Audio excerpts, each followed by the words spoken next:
What's quack-a-lackin' there, Guardians? My name is Pawn, and I would want to first apologize at the quality of the video. It was ripped from a live stream when we completed it, but I do have a foolproof method for you guys, some of the edumacation strats, for you to complete this in 2 full rotations. Yes, you can have this done in about 3 minutes on hard. Very easy. You do it right, you're not going to deal with Taken. You're not going to deal with his final form. At least up to this date, I just know it to be rumor. I've never seen confirmed actions on it by any means, but I hear that he can actually start shooting Fallen Captain projectiles. Not sure, but like I said, if you do it right successfully like we do, you'll never have to encounter that anyways. So, how do you do what you do, Bone? Okay, so, first things first, basic information that I can give you to help you perform better in the raid. 2 Titans. Yep, but that's pretty much it. Those things are extremely crucial to the success in the raid. Defender Titans are so valuable to raids. I mean, they have been since the first one. So, what is important to know is that during this session, I would recommend a Blessing and a Weapons, and I'll explain if you only have 1 Titan how to do it with this method too, and you can still find success without any true struggle. So, number 1, what you're going to notice is that the mechanics for the most part are the same. On your behalf, at least. You have to do the same stuff. You gotta go up there, kill the waves, kill the yellow, step on the plates in the proper order, go to the location behind a pillar, and of course, wait for the Oculus to consume that. Nom nom nom nom. Do you like that, Mr. Warpriest? Yes, he does. Look at the head bop. Yo, he can't say no.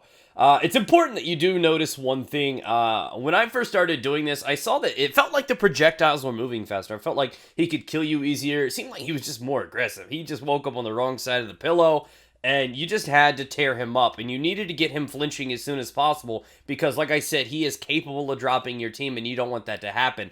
But, like I said, this method is foolproof. You don't have to worry about much. You do this just right, you're going to get him to about 25% health, 30% health, somewhere in that range, just like we did right there. And we did that in 1 rotation down to the middle.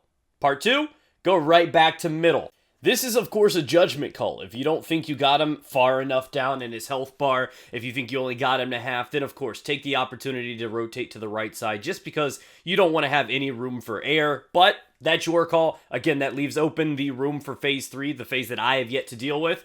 But he does learn a new trick here on the second phase.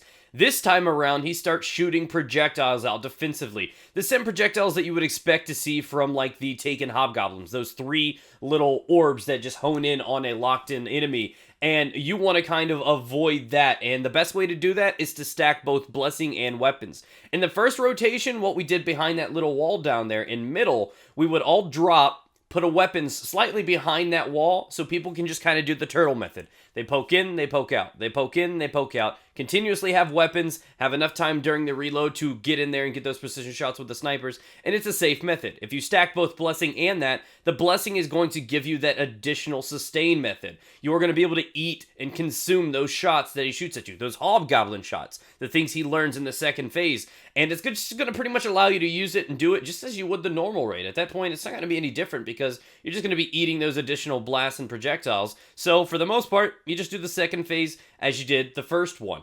Another thing worth mentioning is, like I said, you can do this with 1 Titan if you only have 1 Titan. But it's important that you get that damage in on the first rotation with weapons. And while you're waiting on the Oculus phase to end, you have enough time to switch over to Blessing so that 1 Titan has the responsibility of making that transition. Again, Survive, as you can see, I'm just killing the Acolytes, dodging the Hobgoblin projectiles myself. It gets a lot harder when you're actually the focus of it, when he starts shooting you and your teammates. So again, you do it right, you're never going to need to wipe, you're not going to lose a guy. You'll do it in full 2 rotations, and it's just going to be over in just 3 minutes or so. Not half bad, to be honest. So try this method, take it in. We were all just level 308, so you can easily do this if you're just around 300, 305. And Timber! Warpriest has successfully been completed on hard. Easy to do, stay focused, be sure to click one of the videos on your screen to follow up on future parts of the raid. Subscribe, guys, it's free. Take the plunge.